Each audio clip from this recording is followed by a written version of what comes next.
Hello, my name's Gary Lloyd, and I recently completed my archaeology degree at the University of Highlands and Islands. And I'm going to talk to you today about a research project I did last summer that was funded by the Carnegie Trust on the stone spatulate tools from the Ness of Brodgar. Just a little bit about my background. I spent the last 3 summers as a volunteer at the Ness, and I worked as a digger. I worked in small finds, and I also worked with the geologist identifying some of the stones at the Ness of Brodgar. So today I'm going to talk about the spatulas, as I said, and I'll start with a little bit of the background.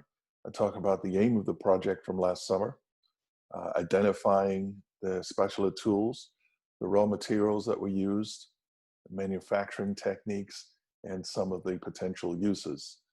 And then I'll also, in a second part, talk about spatial analysis, that is the distribution of the tools across the site, the regional distribution of spatulate tools. I'll draw some conclusions, and finally discuss some potential future research. So for those of you not familiar with the Ness of Brodgar, it's located on Orkney Isles. It's an island archipelago just north of mainland Scotland. The site itself is on mainland Orkney, and it's located on an isthmus of land between Loch Harry and Loch Stenness, and between the Stones of Stenness and the Ring of Brodgar. It's a Neolithic building complex dating from about the middle of the 4th century BC. That's about 3,500 or so, and it was active for about 1,000 years. The image on the upper left is an aerial photograph from 2015, I believe, and it shows the extent of the excavations in the main trench. And then the image below is an artist's recreation of what the site possibly looked like when it was active. So it's primarily known for its building complex, but there have also been over 2,200 worked stones recovered from the Ness of Brodgar. Those are stones that have been,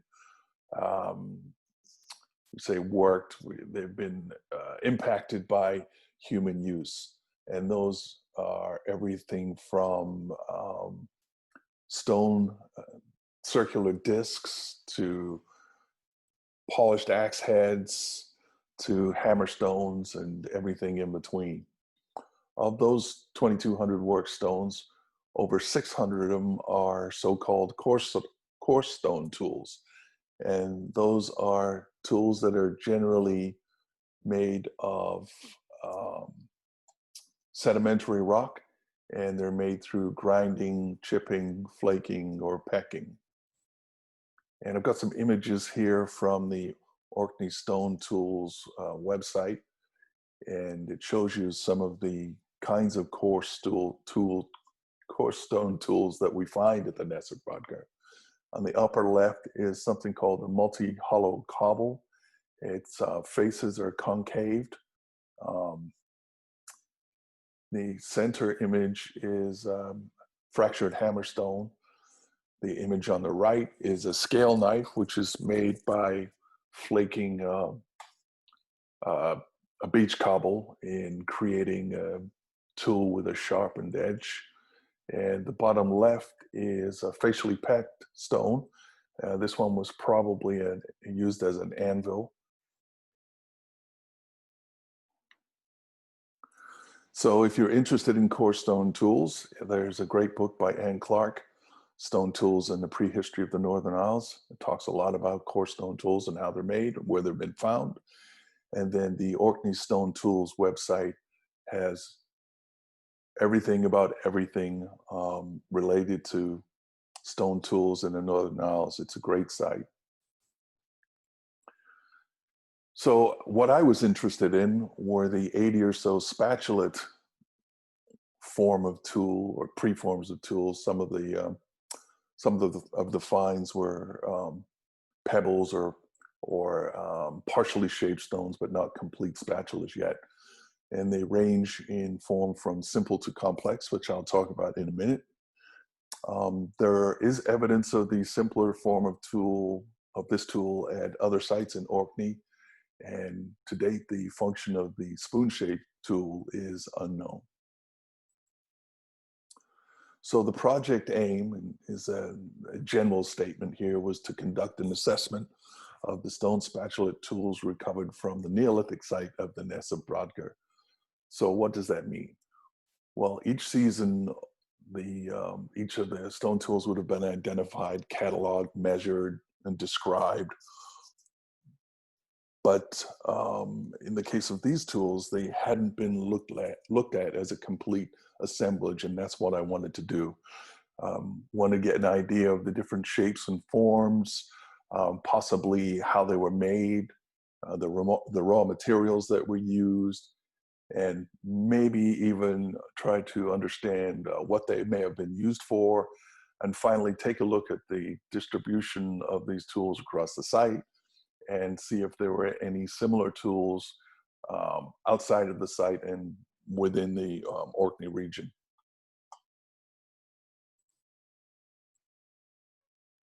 So identifying the tools.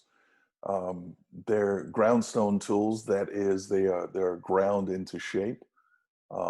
They're primarily made of fine-grained sedimentary rock called siltstones. And they have a flattening on both sides of the tool coming to a fine edge. And you can see some of the shapes here. And on this one here, you can see that it flattened on two sides. And it's a more elaborate one in the upper right here, and then a simple pebble-shaped one down on the bottom right. So the raw materials, I have a map here of the geology of Orkney, and I know it's a little bit busy, but it just I just wanted to demonstrate to you that Orkney bedrock is primarily sandstone, siltstones, and mudstones. Orkney was once at the bottom of a lake, Lake Orkney, and these sandstone formations happened over 50 million years or so, starting about 400 million years ago and ending about 350 million years ago. So the Ness of Brodgar is located right there. And so they had access to a great deal of sandstone. In fact, the raw materials used for these tools is primarily locally sourced siltstone in the form of beach cobbles and pebbles, and in some cases flagstone pieces. And I have some of the recovered artifacts here. On the bottom left are some of the pebbles, and then in the upper right are potential preforms for the tools that would have been shaped from flagstone pieces.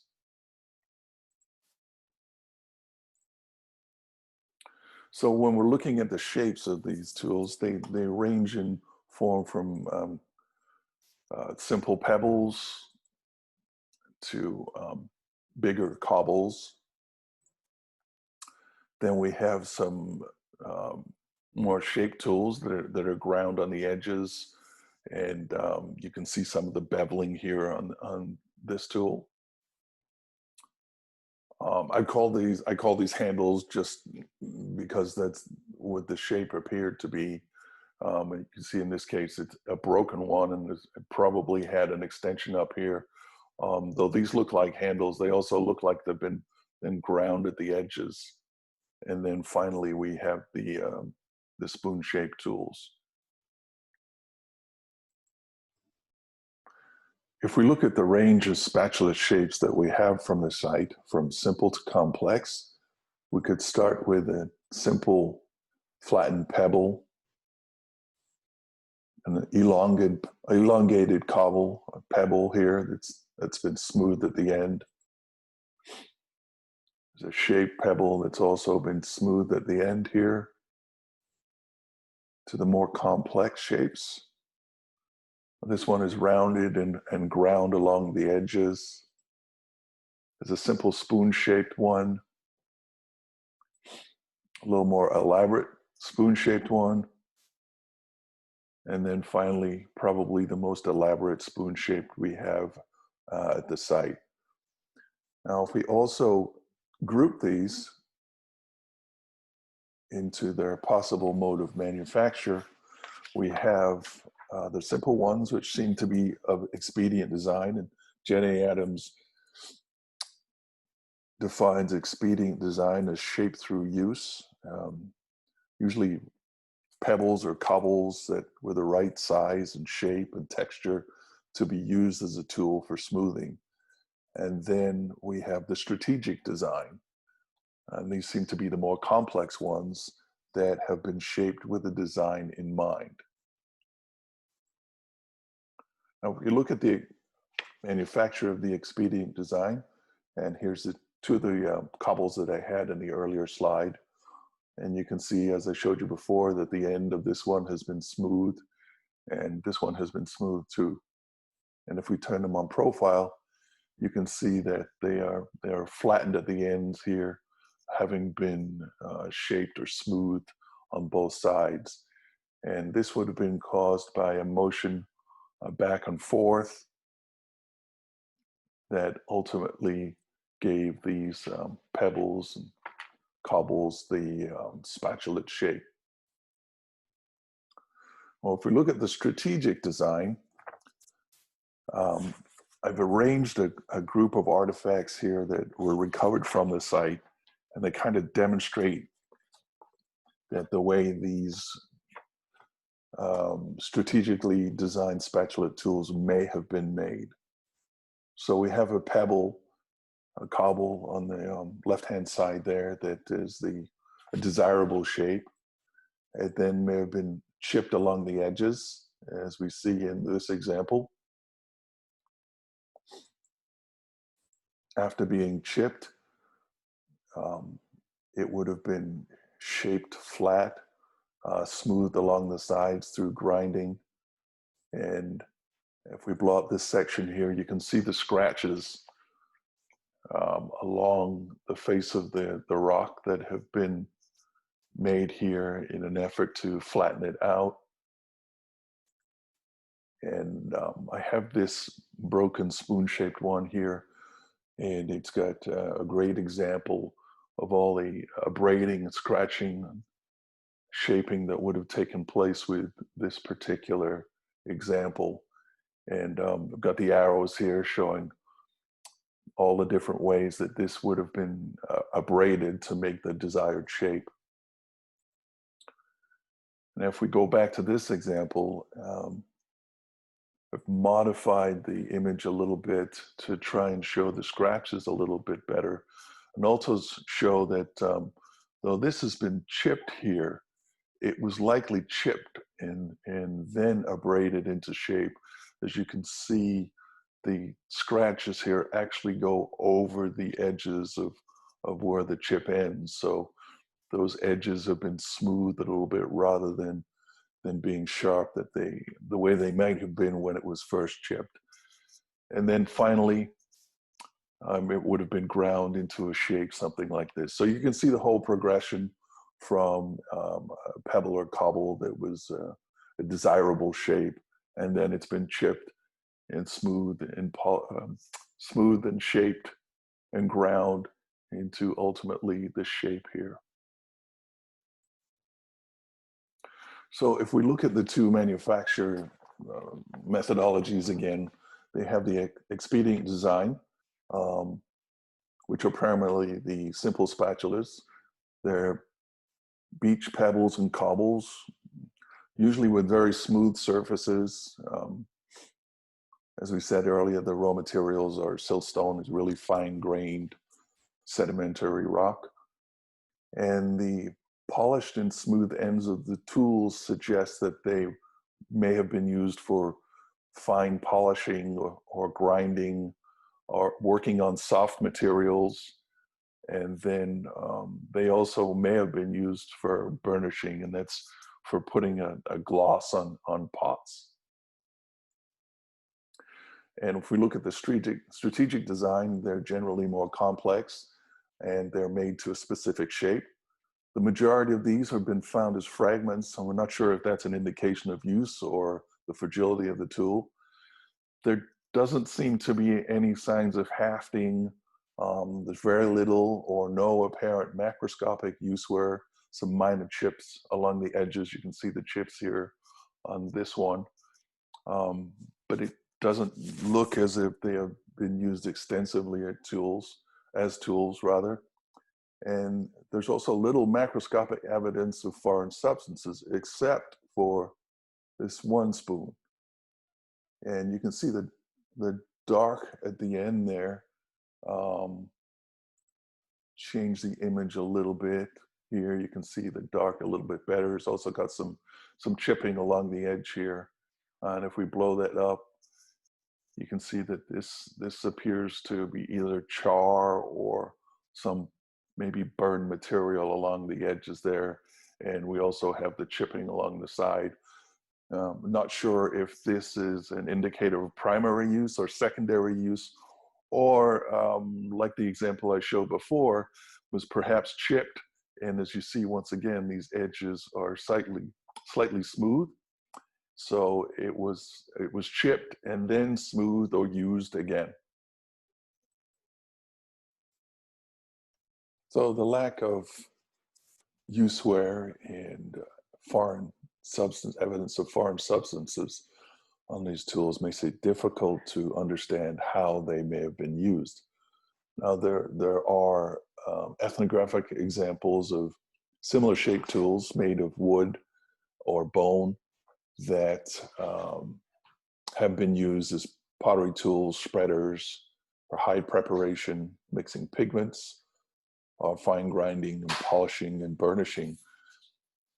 But it's difficult to understand why they would have gone to the investment in time and the skill involved to make these tools just to use them as utility tools that could just as easily been made from wood or bone. So the purpose of these strategically designed, more complex spatulate tools still remains a bit of a mystery.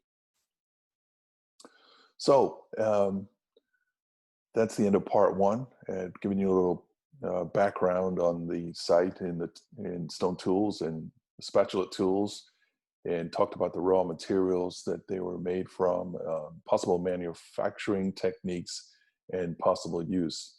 And in part two, I'll talk about the distribution of the tools across the site, regional distribution, and we'll draw some conclusions and talk about potential future research.